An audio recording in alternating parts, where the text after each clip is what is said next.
Hello, back to Canadian short stories. This is from Kevin Hardcastle's list of 73 Canadian short stories to read while you are sheltering in place in the COVID pandemic. I'm not. I'm still working, but sheltering other than that. And I thought, hey, let's read some Canadian short stories and try and get myself into literature, into Canadian literature, that is.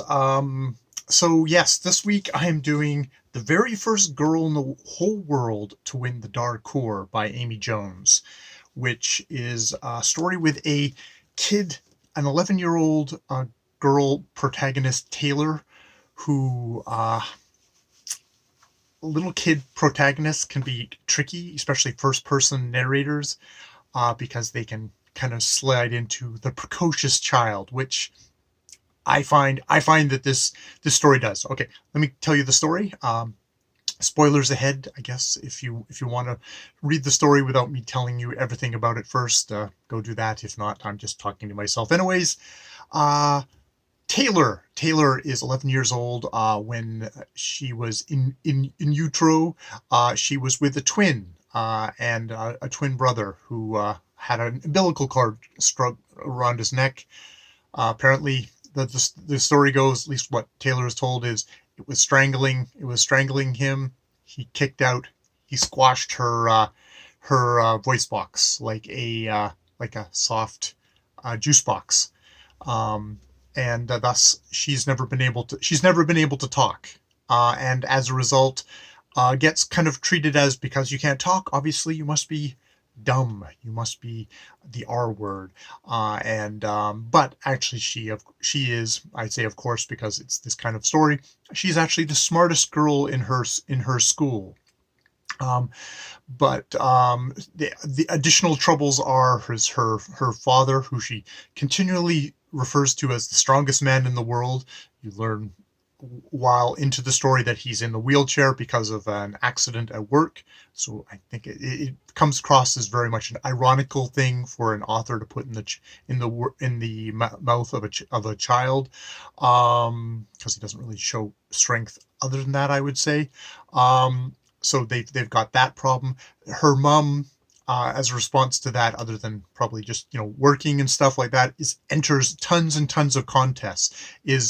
Been Jeopardy, where she won negative thing, won a car on this let's make a bet thing, and indeed in the opening bits of this story, her older brother Rachel, who she just hero worships and just wants to be friends with, steals the car, and it actually invites her along, and that like excites her, and it's like, wow, they get to go driving. And you learn during the story that Taylor's big thing is that she wants to become a race car driver. Specifically, she wants to drive it's the Endurance Dakar World Championship endurance road race on the Dakar, which is like, I think it's 24 hours or even longer, maybe a week, can't remember, of a car race. And the things are like, it doesn't matter if you're a girl, and it doesn't matter if you can't talk. You could still be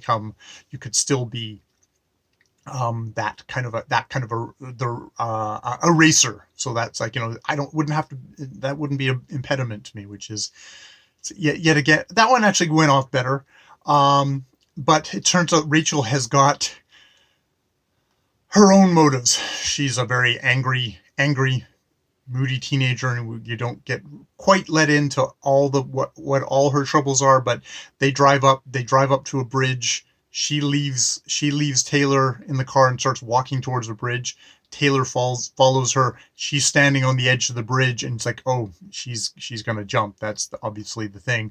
And she thinks about, like, oh, what if my twin brother had lived, and maybe my mom and dad wouldn't hate me. I wouldn't know, everyone wouldn't call me names. Rachel would be my best friend. And then she's the narrator kid says, but that frightens me, because that is who I am. I like me, how I am now is who I am, and that would destroy me, which seems like the author kind of putting those words into this young kid's voice. But the sister says, oh, it's like, can you see where we live over there? And it's like, oh, okay, we backed off from that. We're not going to have the suicide ending. And Taylor says, oh, well, no, the thing is, well, she doesn't say it because she can't speak, is that she says, well, she points to the very top of the bridge because it's the top of the bridge that they could see from the thing. And Rachel smiles at it and goes, that's a good idea, Taylor. And thus starts climbing up the thing. I'll race you to the top, and starts climbing up to the top of the bridge, of the very tippy top of this bridge, obviously probably to commit suicide. You definitely get the sense of because Taylor is such a smart little girl, and has her mother's kind of competitive spirit, and also like this endurance race of the Dacour. You get the sense that she is the one who is going to endure, but that Rachel going up the thing probably doesn't have that endurance and is going to toss herself off the bridge. And that's the story. So yeah, obviously within my summary, I've kind of already voiced my complaints that I feel like that Amy Jones puts too much into this kid's head, that I don't believe that the kid would be able to, at least would be able to vocalize, would be able to kind of conceptualize at this point. This is seems like a more mature mind behind the kid, putting that into the head of the kid. I also find just the diction, like she is going for, like, this is internal monologue of this 11-year-old kid, but it still has it can sound awkward at times. Just a little, like, Rachel walks to the side door of the driver and gets in. It was just a small sentence, but it took me a couple of runs at it. It's like Rachel walks to the side door of the driver and gets in, but there is no driver. It's like Rachel walks to the driver's side door and gets in would have been just the smoother way, but she's there. You can see that. I mean, obviously Amy Jones knows how to write, but she's trying to kind of capture some kind of an awkward kid diction, or stuff like, or this sentence, which just seems so linguistically convoluted. They scare me so much that the only thing I ever wanted in the whole wide world, which of course is for Rachel to turn around and look at me, suddenly becomes the last thing I wanted in the whole wide world, which is this weird run-on sentence, which I guess is supposed to get kind of the internal stuff of a kid, but it's just linguistically, it feels like it's tying itself in knots to get there. So that said, I think as the story goes along, I got more invested in Taylor, though then you'd have points where, like, there's this basically Who Wants to Be a Millionaire show, and it's like, oh, we're sure that, her mom, who she says throughout the book, she's the smartest person in the world, smartest person I know in the world.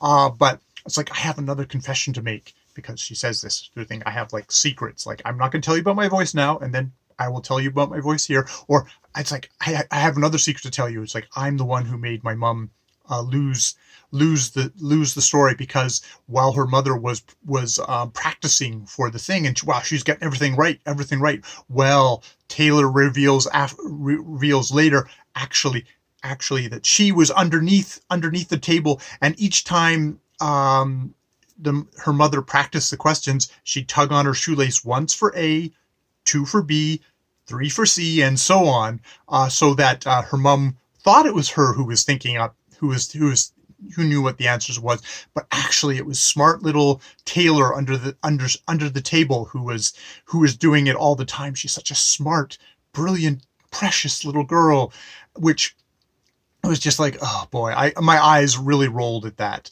And I found the fake out, like, oh, she's not going to commit suicide. Oh, good, we're not going to go there. And then indeed we go there at the end, and she's climbing up, and of course we cut off before anything, the actual thing happens, because that's a short story thing of like, oh, and we'll leave you to imagine. It's like, so interesting story. Definitely kind of pushes up against me the whole child narrator thing, and how hard I find those, how they get my gander up. One of the books that I dislike the most, the Jonathan Safran Foer 9/11 book, which I will not mention its name because I always get it wrong anyways, is a prime example of a book that really infuriated me with this. This being a lot shorter, it was less so, and just the language of it, I didn't like. The language that Amy Jones came up with the kid for this story. It was kind of precocious, but also kind of awkwardly read in a way that I didn't feel like, oh, I'm supposed to kind of learn how this child thinks. I thought this was a gimmick that the writer had come up with to make it sound like an awkward child, maybe a child without a voice. Maybe that's what I was supposed to get, that whole run on sentence. It's like, well, there's no breaths. Well, there's no breaths because artistically it's because the child couldn't do that. Yet the child lives in a world where she's hearing everyone else speak. That's probably where she's getting her language from.